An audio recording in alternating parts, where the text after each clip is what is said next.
All right, hello and welcome in, everybody. Today we have just wrapped up week 12. Right off the get-go, I'll address the elephant in the room. We were not here last week due to me traveling over the hunting holidays back in Wisconsin. But we are back now, and we have our 30th episode of the Titans of Fantasy Football podcast. Caleb Armstrong here with me. I'm your host, Garrett Daigle. We're going to hammer through our typical rundown of injuries, breaking news, rumors, our studs and duds from the week, and then we'll hit on our teams coming up on buys and our waiver wire ads. We're getting close to playoff time. It's trade deadlines for a lot of players out there, so now's kind of the time where you want to be stocking up your team and thinking about what things look like for the future into your playoff push. Kind of to start some stuff off here, we'll just go through our key news. Caleb. Alrighty. Let her rip, baby. We'll hit it in there. Like Garrett said, we missed last week, so we're going to cover some of the injuries that happened last week as well. But this week was, we're getting towards the end of the season, and teams that aren't either competing, you're starting to see them shut down guys who probably would be back on injuries that they wouldn't necessarily take as long, but just being precautionary measures. First one here, Allen Robinson, foot injury. Will get surgery. Will be out for the rest of the year. They said we'll be back in full by the beginning of next year, they expect. But, Rams, 3-7 record, or 3-8 record now, sorry. Lost Robinson and Kupp, so they're down their top two guys for the most part. Robinson hasn't been that big of an impact this year, like most people expected, so probably not a huge loss for most. But, Rams kind of seem like they're throwing in the towel a little bit. And with that added on, we're going to add in the next guy we want to cover is Matthew Stafford, neck injury. So he went in concussion protocol about 4 weeks ago, played a game, gets down with the game, plays another game, gets concussion protocol again. And it sounds like it's just actually more of a neck injury more than it is concussion, but they're being very, very cautious about this. And honestly, it sounds like there is a chance he could miss the rest of the season. They could shut him down, and they could just hope for him to get full recovery. But, Matthew Stafford, I feel like this guy has either dealt with tendonitis in his arm, back injury last year that kind of was could have been a career ending, it sounded like at one point, and now for it to be a neck injury, but hopefully, your off season, get some rest, comes back good next year. Yeah, and I think it might just be a ritual sacrifice for the Detroit Lions. He leaves the team, goes and wins the Super Bowl, and now he conveniently gives back to his old squad because I think the Lions currently hold the 4th overall pick, if I'm right, from the Rams. That's what a steep price to pay for a Super Bowl, but hey, when you win, you win. Another big injury out there right now, Darnell Mooney, who had kind of been on the up and up with Fields kind of playing better, officially out for the season. He will be getting ankle surgery on his ankle. He sustained that this week. Really, he had kind of had an up and down season, slow start, had been picking it up a little bit. Good target numbers, but officially out for the rest of the year. Yep. And with that, a guy who dealt with an injury right away at the beginning of the year, came back, has looked strong in a split backfield for the most part. Elijah Mitchell goes down with a knee injury. It looked kind of gruesome. Ends up being an MCL sprain, and he was going to be out 6 to 8 weeks. So CMC owners, you more than likely are finally getting the golden backfield again for him, and he should be getting most of the touches and leading right into the playoffs, which will be big for you because Mitchell was looking good in his limited role that he had. So, yeah, Mitchell, guy started off, had that injury early on. You thought with this split backfield, he might be able to provide some flex value with CMC there, but rough go for him now getting knocked out. Another running back injury we saw this week, Travis Etienne got knocked out early in the game and then wanted to come back in, but the team held him out and said, we are going to rest you the rest of the game, kind of hold you out, make sure that you're good to go for next week. He had ankle injury or a foot injury. But it sounds like he should be ready to go next week. Yeah. Yep, it sounds like he was even clear to play in that game, to be honest, too. So, good news if you're an ETN owner on that aspect of it. Another running back, though, Michael Carter, ankle injury. Sounds like it's a low to mid-grade ankle sprain, so he might only miss a week or maybe 2 weeks. But, when he went out, we saw him already lose Brees Hall, and then healthy scratch James Robinson, which was very shocking considering he was a trade target and we thought he was going to get the bulk of the carries. But now that Carter's out, we could see like a 3-headed split maybe in that backfield. We don't know exactly how it's going to look if Carter misses significant time. Mm-hmm. Yeah, that's going to be an interesting situation just because of the way they played out the backfield. And we'll touch on that a little bit later. Another injury that happened this weekend and some news that we got last week was Aaron Rodgers has been dealing with a thumb injury. It sounds like he had some fracture in his hand that he's been playing through. If you've been watching these Packer games, it's been clear that he's been missing throws that he normally doesn't miss and stuff that's wide open where he just airmails it. But already dealing with that thumb injury, he ends up with a rib injury that knocks him out of the game this past weekend. And Jordan Love enters and looks pretty decent in some limited snaps. Yeah.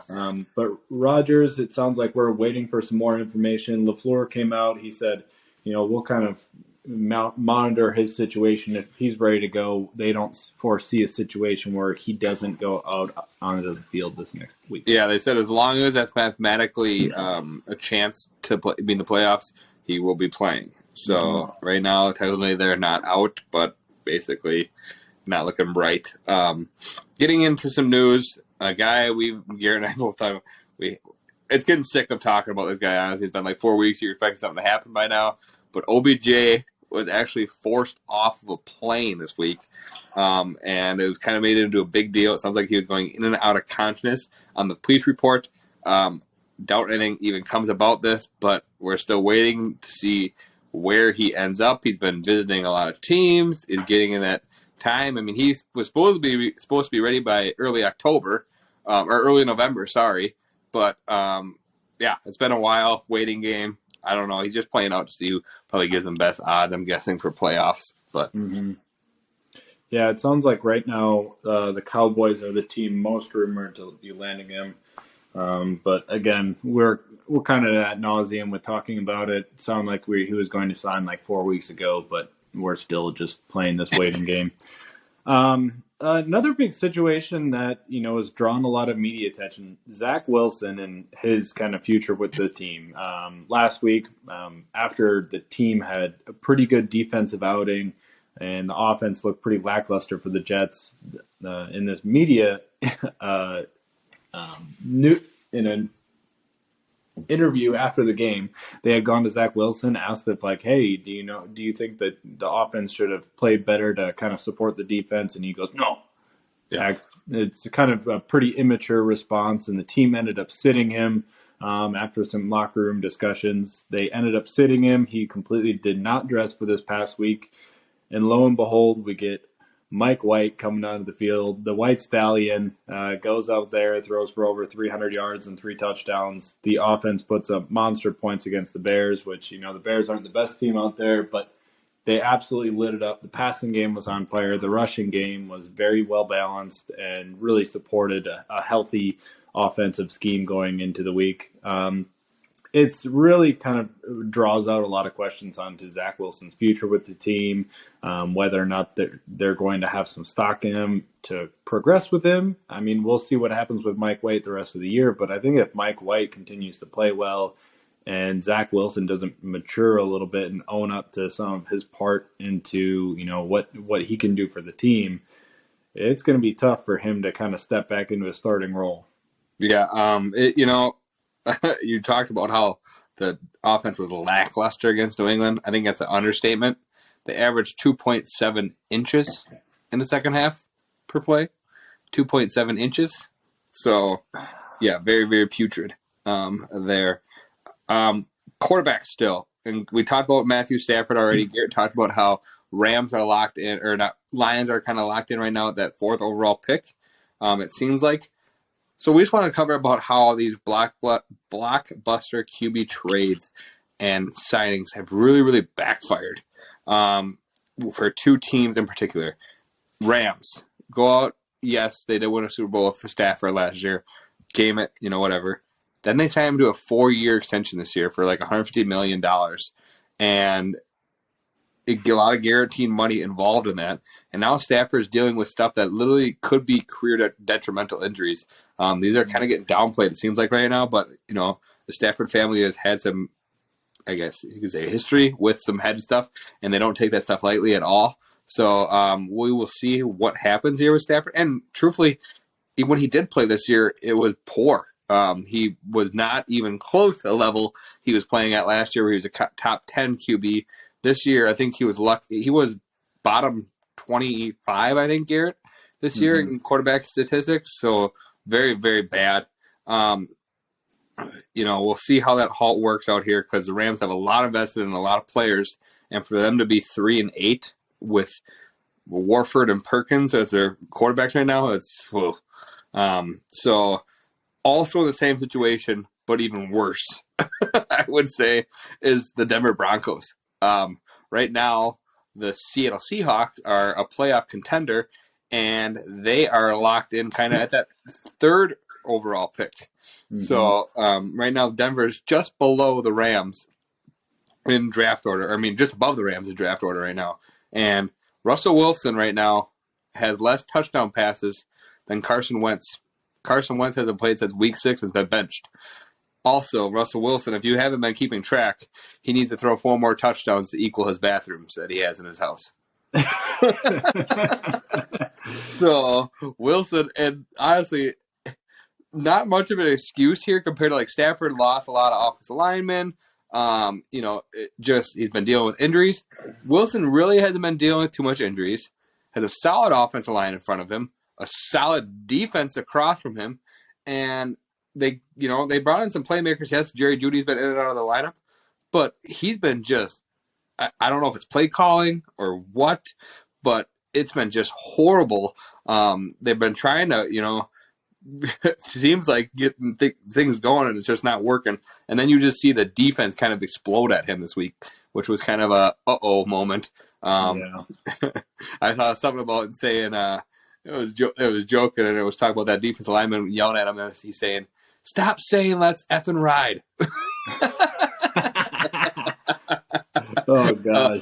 So yeah, maybe you should do some more high knees and figure it out. But yeah, that's such a weird situation. It's funny because both those teams, we expected things to be flipped. We expected the Lions to have a pretty rough season. They're 4-7, but they've had some promise, been in close games, and we expected Seattle to be a very big bottom feeder. They're 6-5. They've been playing pretty well. They've lost the last 2, but really they're a decent squad, and Geno Smith's been playing well. Another quarterback trade that happened this summer is Cleveland. Would they get back Deshaun Watson after his suspension? He's going to be playing this next week. He's eventually practicing. Houston, the team who traded him away, we knew kind of they were going to be a bottom feeder, and they are right now. They have 1 win throughout the season right now. Their record is 1-9-1. Cleveland has looked pretty good with Jacoby Brissett. That team has had some ups and downs as well. They've played some tough games, and now with a 4-7 record, they get to hand the reins over to Deshaun Watson and see what he can do. I want to just say a quick round of applause here for Jacoby Brissett. Yeah. Because this man's been tossed into the fire multiple times as a backup, and literally has kept teams afloat. I mean, he's proven, like when he got that deal with Indianapolis, he's not a capable QB1 in the league, but he's a solid bench quarterback who can come off and literally keep your team, in contending type mode if you have the right structure around him. And he did it again. Like Cleveland's, like Garrett said, 4-7, not great on paper, but if you look at their games, they've been really close matchups. So they haven't really been blown out of the water too much. And now with Watson returning, we will see. Like Garrett said, he plays his old team, week 13, gets the Texans back. Great, juicy matchup. Kind of like, when the college teams recruit these really bad teams to play them, like for the big college teams to get their warm up game. This is what Deshaun Watson's kind of stepping into right now. Yeah, it's a warm-up. Welcome back to the NFL. Here's your revenge game. Oh, and by the way, they're the worst team in the league. Yeah. So a team that literally had Tua get pulled at halftime this week because he was shredding them so much. Breaking into our next segment, we cover our team studs, team duds. We kind of broke up our team studs in this different segment because there was some really high scoring. Lately in fantasy, I feel like this beginning of the year, everybody started real slow. There wasn't a lot of big scoring weeks. From then on, I feel like we're getting back to what it was. You know, it's at points going down. I feel like offenses are really starting to thrive and click, even with some major injuries this year, it seems like in the NFL, mainly to offensive linemen. I see you just see them going down left and right, it seems like, which usually affects offenses big time. But we will break it down for you. We'll give you your team studs, and we'll break it by team studs, the top tier guys, and team studs, like kind of second tier. Yeah, not so common guys. Quarterbacks here. No surprise for the top two, I should say, and that is Josh Allen, Jalen Hurts. They've been on here every week. Justin Herbert finally back on. You know, you're seeing him get kind of rolling again with his wide receivers, which is good because he's finally getting healthy receivers back, and he's getting healthy himself. And then Trevor Lawrence, finally looking like that guy who had that first-round pick, really led a great comeback this week against the Ravens against a strong defense and kind of shredded them through the air. And then, like Garrett said, the White Lightning, White Stallion, Mike White, 22-28. I mean, literally, you couldn't have asked for much better performance out of him if you were the New York Jets this week. Out of really putrid quarterback play, he comes in, sparks that offense, gives them life again in the passing game, and which opens up the running game even more. Yeah, he was absolutely fantastic in that game, and it was a rainy, crappy game, and he's still out there just chucking the ball. It was absolutely awesome. Yeah. For our running backs that went off this week, you know, we have our three studs. You know, two guys who are up there every week. Josh Jacobs, who put up a monster 50-point game. Just a huge walk-off touchdown in overtime, over 80 yards. And then we have Austin Eckler, another big game by him. And Miles Sanders, who is putting together a pretty great campaign. You know, he's had some okay weeks in there, but, you know, he's been decently sustaining for you as a fantasy producer so far this year. Well, you know, honestly, he's been kind of the same player, getting all those yards. He's just finally putting touchdowns on the board, which he had really never done the years previous, the 3 years in the league. And now, which is funny because Sanders and Jacobs are both on pay year. Yes. And right now, Sanders working his way into a probably good contract, where Jacobs right now, I bet you the Raiders are kicking themselves for not picking up that fifth year. Yeah, absolutely. They probably could have got a pretty good deal on him. And running backs, it always stinks trying to get him that second contract because usually as soon as you do, they go downhill. So if you can offer him that fifth-year deal, sometimes you're saving some good money. Yeah. And then our two guys who were kind of shockers, Brian Robinson really kind of had his game. He's always got the touches, and now he's finally with putting it on paper, getting those yards with those touches, and had a bulldoze into the touchdown. I don't know if you saw that, Garrett. He absolutely just leveled a guy into the end zone. A pretty good run by him. And, you know, he's in a split backfield, and Gibson's been pretty solid as well. So we will see how the future holds there. But right now, that Commanders offense, ever since Heineke's taken the reins, has been kind of rolling at what they need out of it. So lastly here, Garrett talked about ETN's injury. That led to JaMychal Hasty really taking off more through the air than on the ground. He was not as good on the ground, but had 70 yards through the air and a touchdown, actually, and had some good receiving work there. And if ETN is to miss another week, we don't have Hasty on our waiver wire ads. Just want to let that out because it sounds like ETN should be back. But if he is, Hasty is an automatic, you know, he's a guy you got to go after because he will be locked into that probably RB2 with a juicy matchup this week against the Bears, I believe. I can't remember off the top of my head, but I think it's the Bears. So that will be a matchup that you will want to exploit if that is there. Yep. Our big receivers from this week, our typical, you got hit on Thanksgiving with Justin Jefferson, on Amon-Ra St. Brown. Those guys, you got to watch them on primetime TV, really put up a hell of a day. And then Chris Godwin finally has, a big game. He's been getting some decent targets, decent yards, but again, not the touchdowns. And finally, that comes around for him.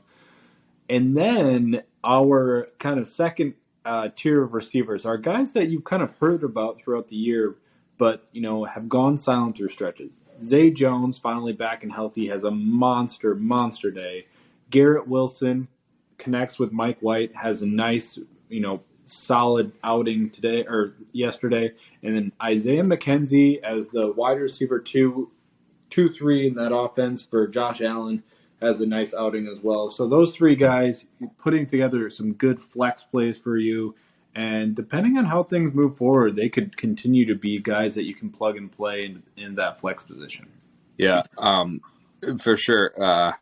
Then on to our tight ends here. One, not a shocker by any means, deserves to be on here every single week.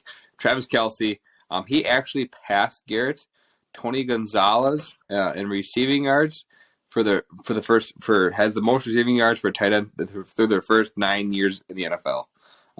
So he has been on a roll, and right now you kind of see the Kelce versus Gronk debate happening.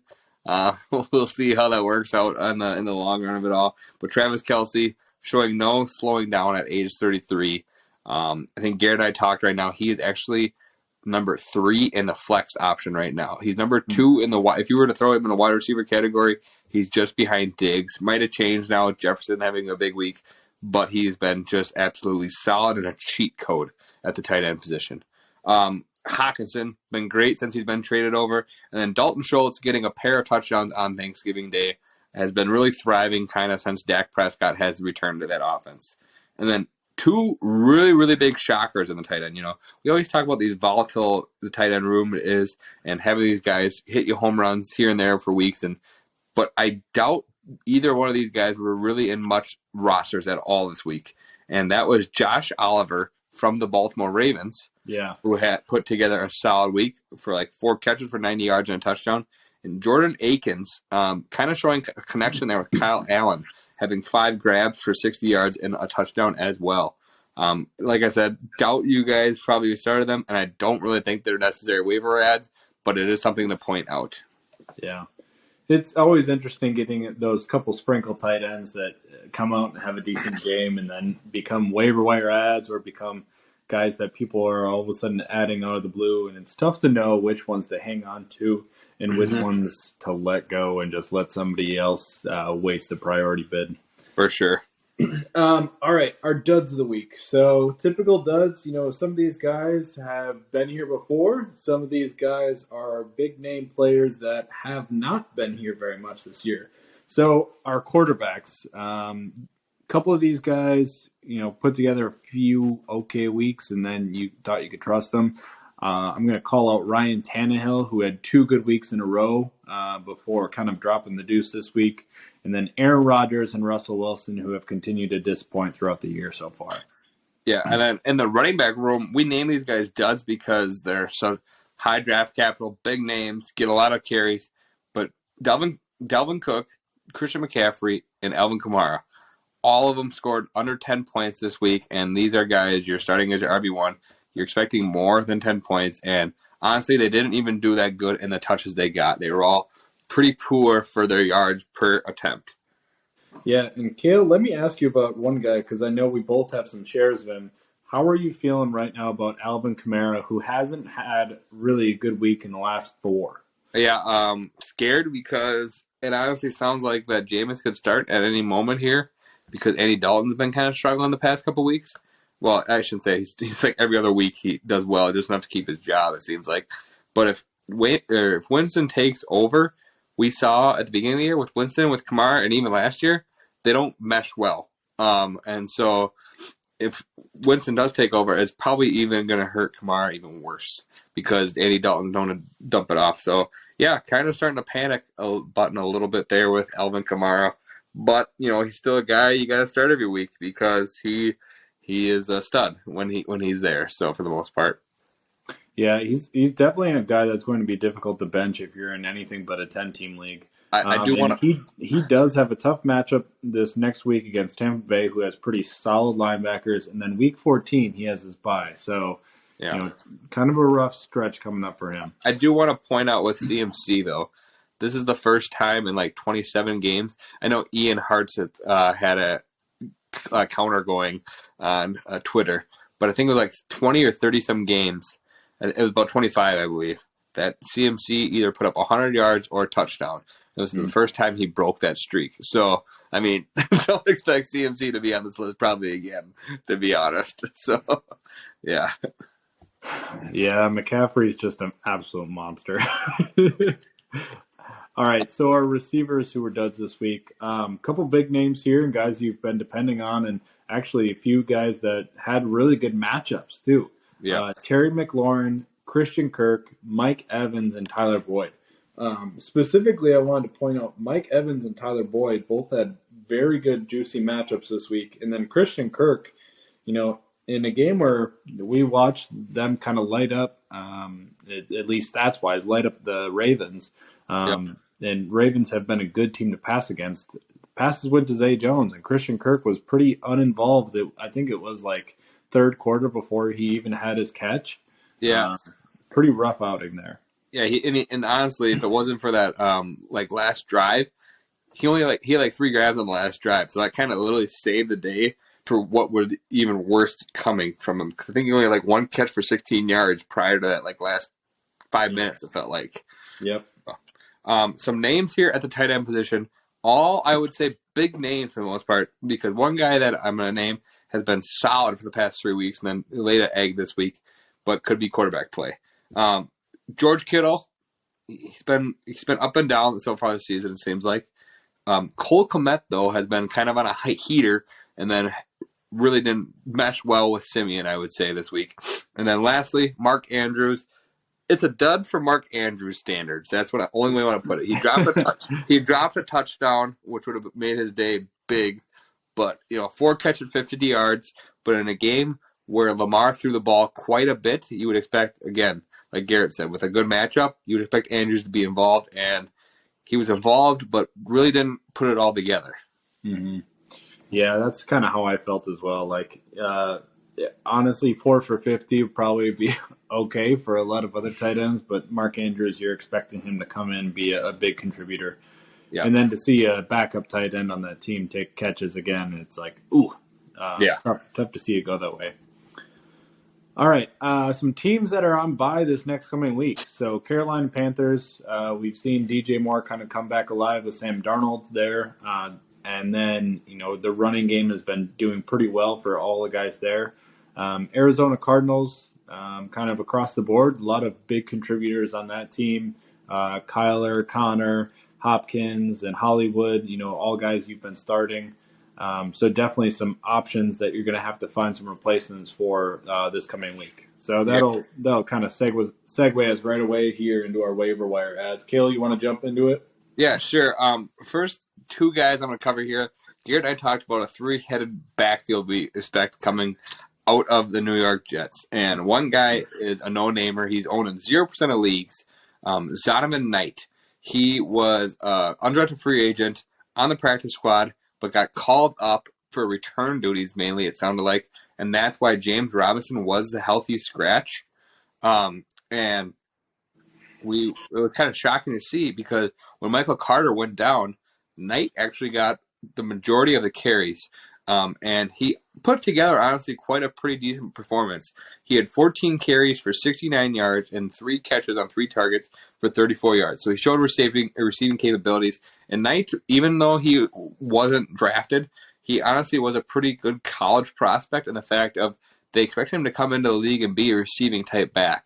So if we hear word come out that he is going to lead this backfield coming in the next week, if Carter is out, he's the guy who could play that dual threat role for you.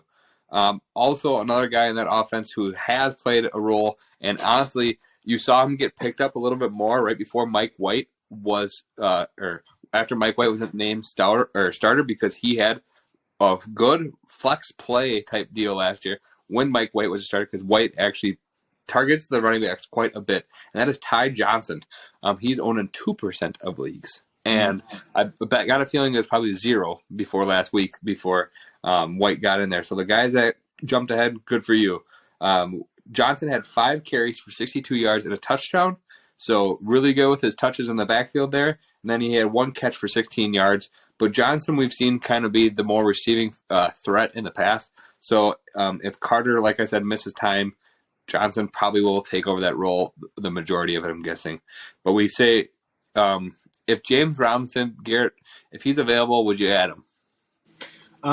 See, that's the tough question of the day. I think he's worth a speculative add just because that team has a pretty good rushing offense, and it sounds like he was probably scratched this week just due to scheme and positional need. Zonovan Knight probably was signed just to be a special teamer because he provides that role and skill set. Ty Johnson always been more of the scat back, kind of sprinkling as needed guy, and with Michael Carter going down, I think it's realistic that we could see James Robinson suited back up in the games and then get split carries or take over the backfield because he's definitely talented enough to be the guy too. It's very possible he was just out for the day. So in my mind, I would absolutely throw a waiver wire claim at him, but it really depends on your team makeup and what you're looking for. Yeah, I think I would just say, depending on league size, I think all 3 might be an ad, but only if you're probably in like league size 12 or bigger. So if you're like 14 or 16-man league, I think all 3 of those guys should be kind of added because they could temporarily have value here towards the end. And like what Garrett said, in a week where Deonta Foreman and James Conner are out, if you're one of those guys who are missing one of those running backs who have both been pretty solid as of late, might be a good little fill-in for you here. But moving on to the next person, and this guy has been around for a little bit. We saw him play quarterback. We had him on the waivers 2 weeks ago, and he hits here again, and it's Kendall Hinton. And owning 5% of leagues, he didn't really flash on the numbers-wise, but he had 9 targets, team high, more than Cortland Sutton. And as long as Jerry Jeudy is out, he's going to play a pretty big role in this offense. Right now he's operating as the number 2 receiver, and he had 5 catches for 35 yards. Yes, it's not great. But I was telling Garrett, he had got tackled on the 1-yard line for a touchdown. So if he would have thrown a touchdown in there, it would have been a completely different performance. But if you're a desperate need guy, say you lost Mooney, say you lost Allen Robinson in those bigger leagues, need a fill-in, Kendall Hinton might be that guy for the week ahead. Yeah, and with KJ Hamler also out, so KJ Hamler and Jerry Jeudy both out, that provides just a ton of opportunity for him in that offense. Obviously Russell Wilson hasn't been the best so far in terms of scoring opportunities. No. But if the targets are there, and that provides a guy, depending on your league size, that is really worth adding.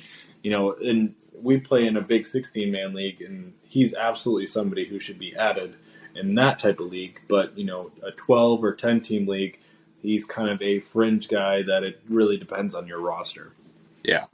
A different situation here is a guy named David Bell, who plays for the Cleveland Browns. He's a rookie, owned in 7% of leagues. He has 3 consecutive games with 5 or more targets.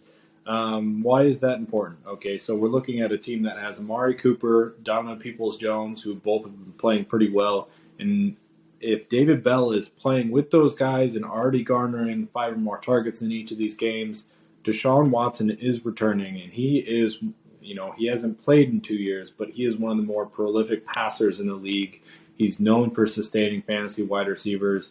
And if he has a connection with David Bell, we don't know yet who on this offense he is going to be, kind of geared towards or polarized towards on that receiving core.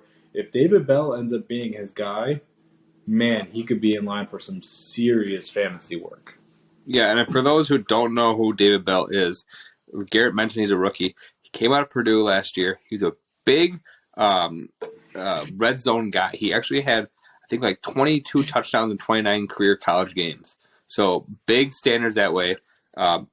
Outpaced actually Rondale Moore when Rondale Moore was in college at Purdue too.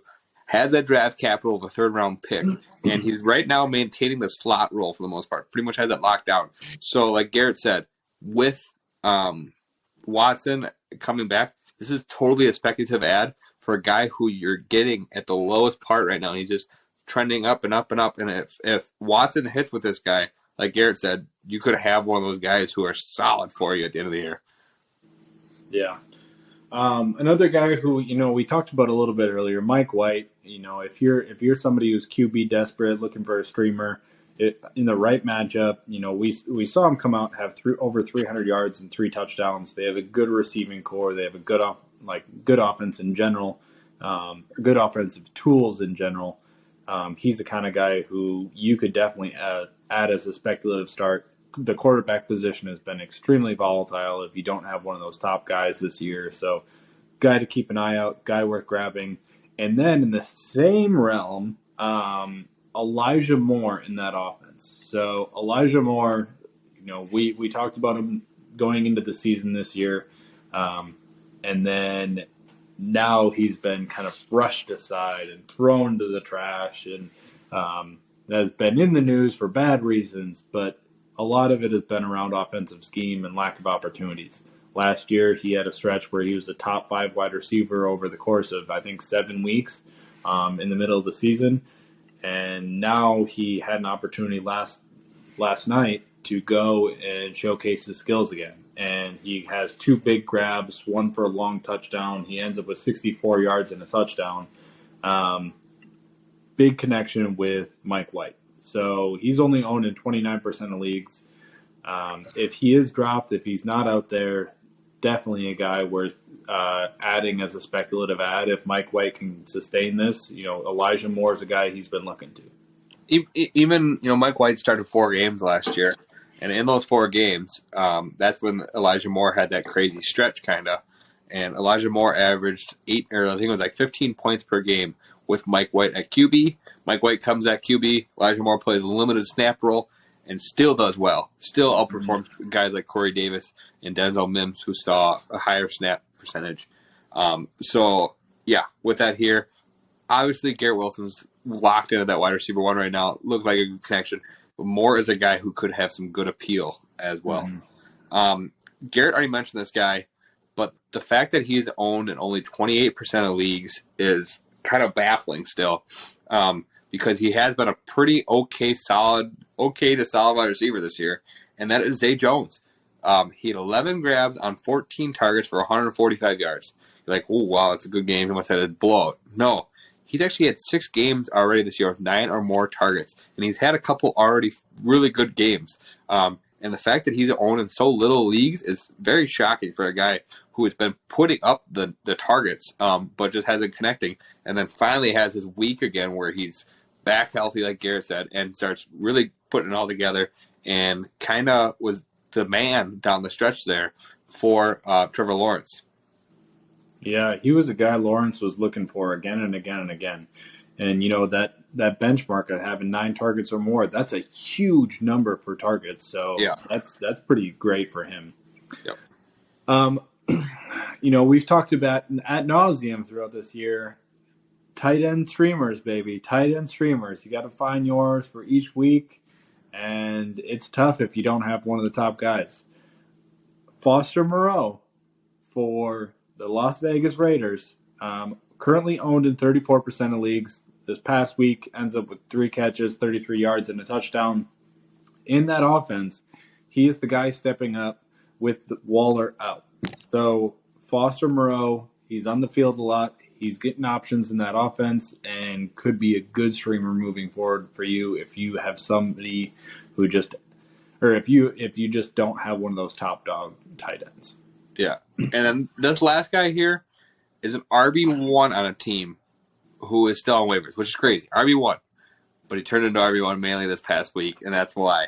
But Kyron Williams, we kind of, we really expect him to have some of a role. And this week he had a 70% snap share, so the highest snap share, had the most carries he's seen in the year, 11 carries. Wasn't too great with them. They're only 35 yards. But then he's had the receiving capabilities and had 3 catches for 25 yards as well. Not great on the fantasy performance line if you look at it. But for him to have that kind of a snap share role, that's a guy you want to have on your roster because eventually things should start clicking and putting together their way, which will lead us into our next little bit here for waiver wire ads. We're getting towards the end of the year. We're getting towards fantasy playoffs. Trade deadline is probably passed in most leagues, if not this week. And now this is a time where you hit your waivers and you try to hit your home runs and or safe picks or safe grabs. And so we want to cover what stat has been important this year so far in general because a lot of handcuffs have been important, but stashing your handcuffs. And now is honestly, if these guys are available, now is the most important time to pick these guys up if you own the RB1s in these teams because if you go in the fantasy playoffs and you lose one of their top dogs and you don't have your handcuff, that really, really puts you down at a threshold and can actually increase the guy that you're going against in that aspect. So Garrett and I put a list together of some just top handcuffs who should not be on your waivers right now. So yeah, the handcuffs we want to point out in general, Hilliard from Tennessee. With King Henry out there, Hilliard has provided some good rushing opportunities and been involved in the passing game. Definitely a guy to keep an eye out for. Amir Abdullah, who a lot of people speculatively added and started going into this past week because Josh Jacobs had a calf injury and was rumored to possibly be out. Definitely a guy worth keeping an eye on. And then Jamichael Hasty, who had a big week this week. Another guy worth an ad, especially if we see something pop up again in that offense. We watched him come out this past week and show what he can do. Sorry, Kale, you want to take over the rest of these? I got a frog in my throat here. No problem. And then these two guys, it all depends on, I guess, if Kelly is moved off IR or not. But Joshua Kelly and Isaiah Spiller. If Eckler were to go down, both these guys have seen a role already in that offense and could both potentially take over and fill in well in that offense. And then Deion Jackson. We saw him kind of burst on the scene this year for a couple of games there with Jonathan Taylor out. He has been dropped in a lot of leagues, and if you're a Jonathan Taylor owner, you should definitely pick up Deion Jackson and have him in there. And then also Matt Breida. He kind of had a limited role as well this year. He scorched a couple touchdowns, I guess you could say, from Saquon Barkley, but he's put together some okay weeks, and if he was to go down, he's the next guy in line. And then DJ Dallas, we've seen him in the past couple years ago, have some fantasy relevance. If Kenneth Walker were also to go down, DJ Dallas would be the next guy in line. Our last one here is fresh handcuff, and it's TDP, Tyrion Davis-Price. He was just announced as the RB2 with Mitchell being out, and so we've seen Christian McCaffrey deal with injuries in the past. He has actually had his knee inflamed. It got some inflammation. It said some inflammation this weekend in the game. So if that is something that keep appearing up, TDP is the next guy in line, and he has that draft capital, and he would be the next back in line in 49ers. And we all know if you want a piece of the 49ers backfield, you got to pay up usually to get it. So that's a guy right now who has been dropped in a lot of leagues due to his healthy scratches and his injury. Yeah, and that team, you touched on it a little bit, but the 49ers have always been one of those teams that, it doesn't matter who you are, where you are in the lineup. If somebody goes down, it's next man up mentality. And that offense runs the ball so well that, it doesn't matter who the next guy up is. If you get the opportunities, you're going to be fantasy relevant. We've seen it happen to Mostert, Jeff Wilson, Michael Hasty, across the board, Matt Breida, and now TDP, if he gets the opportunity, we'll see what happens. Elijah Mitchell last year, right out of the get-go. It's just amazing what that offense does. So keep an eye out, and if he's the number 2, worth the stash. Yeah, and like we talked about these handcuffs, and we just want to give a couple of examples, I guess, of some dudes that, this past week that you would have noticed who were handcuffs and just took over due to injury. Rashad White got his opportunity to shine.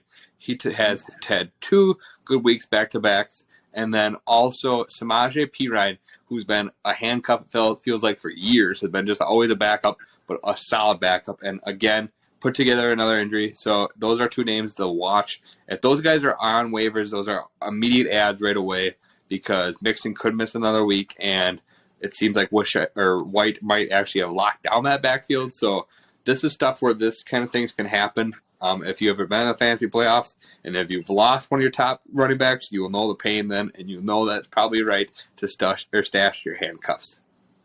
Yeah. All right, so that kind of runs through our waiver wire ads, and I'll take this time to just kind of point out to you guys, we are on Twitter. If you guys want to give us a follow, let us know what you think of the podcast, or if you want to, throw some comments on our YouTube page, tell us what your thoughts are. If we missed anybody, if there's guys that you thought we hit a little too hard, or you disagree with, or you do agree with, let us know, and fire it out there. But on Twitter, I am under @Daigle_FFB, and Caleb is @ChipperKale15. So, hit us a follow out there.